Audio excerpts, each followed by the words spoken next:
In the early 1900s, 3 million Italians immigrated to America.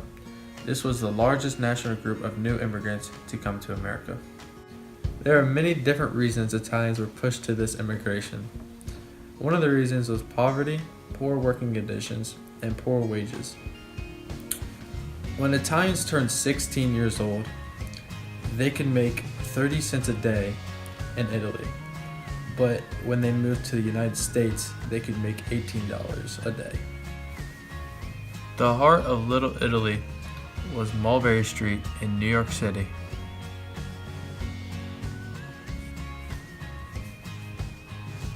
In the early 1900s, Italy was at the end of a long internal fight, with years of violence, poverty, and chaos.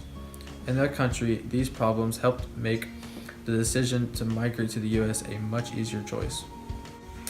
Italians needed help in their own country, but politically, the government was in no position to help them with their problems.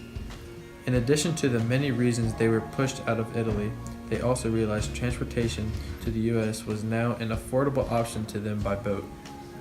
Many Italians were also recruited by American recruiters that needed Italians to come to America to work in the new factories. This is a picture of a steamboat Italians took to get to America.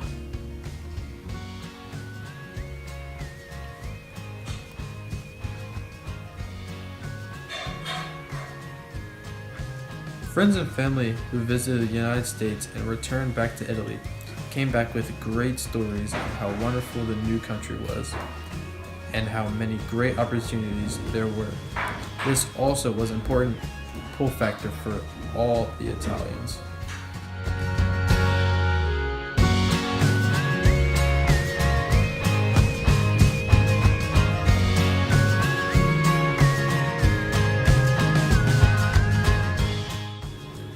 The new Italian immigrants made a 3,000-mile journey on steamships that only took 10 days to cross the Atlantic Ocean.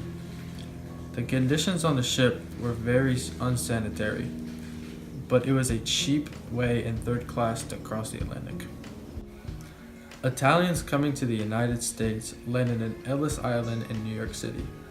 It was very difficult to go through the process of acceptance into America, while they were still excited to first see the Statue of Liberty. They soon realized they had to pass a mental and physical exam to be approved for entry. Those that did not pass for entry had to be sent back, which is why Ellis Island became nicknamed the Island of Tears for many Italians. This is a picture of Italian immigrants arriving at Ellis Island looking at the Statue of Liberty.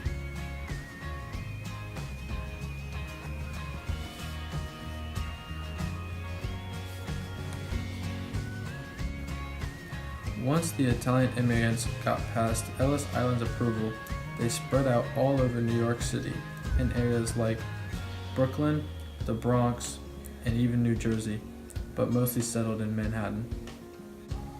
Italians that lived together in Italy also lived together in New York. They lived in tenements. Loyalty to Italian groups was very important in Italy and swept over into America. The fiesta was one Italian cultural activity that came with the people to America.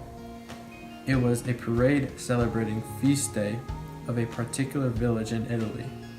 It helped the Italians stay connected with their homeland. Tenement life was very difficult and a shock to most Italians. Most Italians lived up to 12 other members in a small 13-foot long tenement room with bunks filled in the rooms.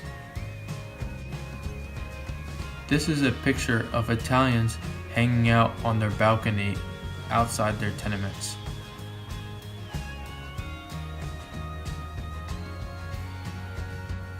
Eventually, many Italian immigrants became leaders and entrepreneurs in America that helps America succeed in the Industrial Revolution. This is a picture of young children working in factories.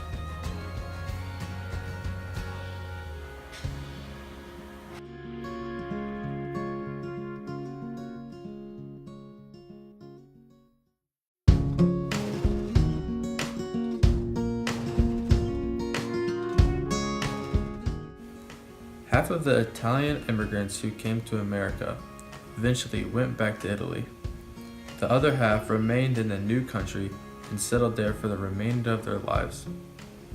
Today's Italian American community are the descendants of those brave people who came seeking a new life.